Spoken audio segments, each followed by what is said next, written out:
Bueno, profesora, doctora Sánchez Martos. Ramos.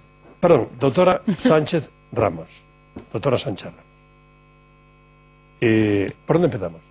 Por donde quieras. Yo creo... Accidentes más graves durante la noche, ¿por qué? Pues porque nuestras dificultades para ver de noche son enormes. Nosotros no vemos el color de noche, solo vemos el color reflejado en la zona de la escena donde están los faros, porque la percepción del contraste es muy inferior, porque somos muy sensibles al deslumbramiento y consecuentemente vemos mucho peor, porque nos hacemos miopes de noche, un poco, la gran mayoría de la población, en proporciones entre media y una dioptría. Por esos motivos realmente se conduce peor de noche. Y eso es muy importante, Manuel, porque si no vemos bien, los reflejos van a ser menores.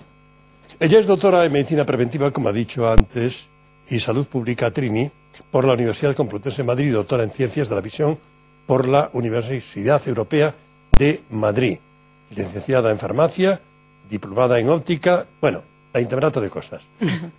Agudeza visual, concepto sencillito. Pues agudeza visual es una forma que tenemos los expertos para medir la capacidad de ver detalle. Importantísima la agudeza visual, pero también importantísima la capacidad para ver contraste. Y en la conducción, que es el tema que hoy nos ocupaba, tiene que ver el contraste mucho. ¿Cómo vemos un objeto sobre su fondo? ¿Y cómo lo vemos de noche o de día?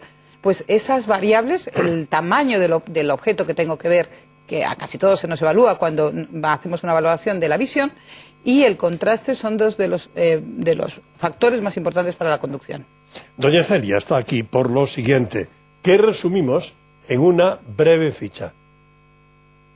En los años 60 el parque móvil español era de 1 millón de vehículos y de 2 millones de conductores.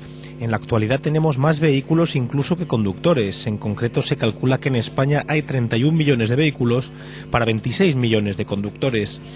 A pesar de ello, el descenso de víctimas mortales desde el año 2000 hasta hoy es muy significativo. Se ha reducido un tercio. Si a principios de este siglo contabilizábamos 11,6 víctimas diarias, ahora podemos hablar de 4,1 víctimas al día, cifras que, eso sí, todavía son mejorables. En la actualidad, el 20% de las víctimas mortales son jóvenes de entre 25 y 34 años y el 18% son mayores de 65 años. De todas las víctimas que fallecen en nuestras carreteras, el 39% pierde la vida en la franja horaria nocturna.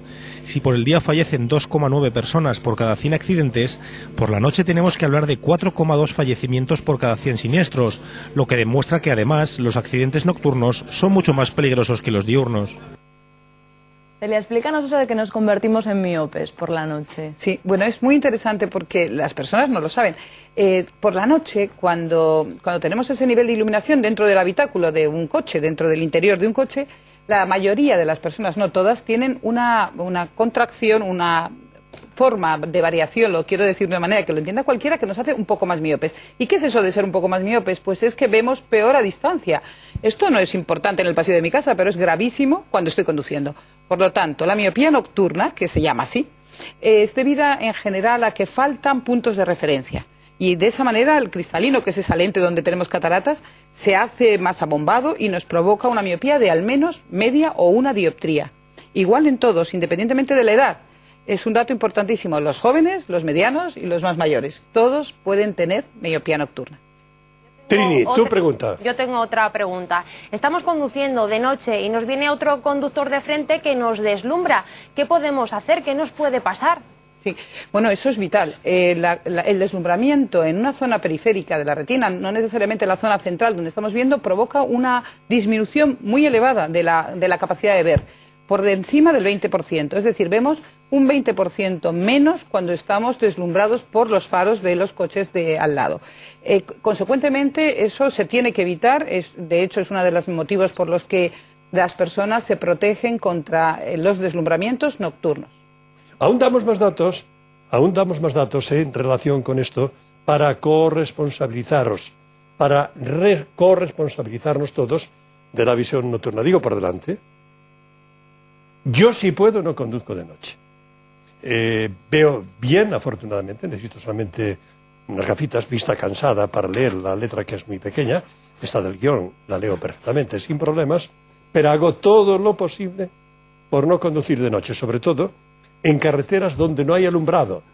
En las calles me voy arreglando, pero noto que lo que está diciendo la científica a mí me ocurre. Lo profundizamos. Solo la mitad de los conductores acude al oftalmólogo a revisar su vista una vez al año. Según los datos de la Dirección General de Tráfico, 6,3 personas fallecen de cada 100 accidentes que se producen durante la noche, mientras que por el día llega al 4,3. Unos resultados que demuestran que la noche supone un riesgo para la conducción. Entre los factores de riesgos más destacados son la pérdida de agudeza visual o la aparición de problemas oculares como la miopía nocturna, o también la dificultad de distinguir una figura sobre un fondo, como un peatón o un animal que invade la calzada. Y es que como estos conductores tienen una buena visión diurna, desconocen su afección. Una de las medidas propuestas por la DGT es la de aumentar el tamaño de las letras de las señales de tráfico, lo que no implicaría un aumento de su tamaño físico. Proponen además cambiar la tipografía de las mismas por otra que se lea más fácilmente. En definitiva, si no lo ves claro, evita conducir y revisa tu vista. Doctora Sánchez Ramos, denos alguna pista, alguna fórmula para mejorar la visión nocturna. Bueno, a mí me parece fundamental lo que ha dicho Manuel, la autocontrolarse, es decir, saber cuándo no vemos, saber cuándo tenemos limitaciones. Dato segundo importantísimo, que se ha dicho ahora, es en revisar la vista. Las personas indicadas para revisar, por supuesto, son los oftalmólogos cuando hay una patología o los expertos en visión, que son los ópticos, optometristas que están en las ópticas, en los establecimientos de óptica. Hay que revisarse y además advertir que tienen que conducir de noche. Algunos de nosotros podemos prescindir de la conducción nocturna. Hay profesiones que necesitan hacerlo o momentos determinados. Tenemos que considerar que el número de horas de noche en este momento es muy elevado y no podemos dejar de volver a nuestra casa si vivimos a 30 kilómetros y consecuentemente hay que medirlo. Por lo tanto, revisión, ponerse unas gafas con los filtros adecuados y con los tratamientos adecuados y necesariamente autocontrolarse. Es un dato fundamental. Saber que muy frecuentemente somos miopes nocturnos y eso hace que veamos mal de lejos y en la conducción hay que ver muy bien.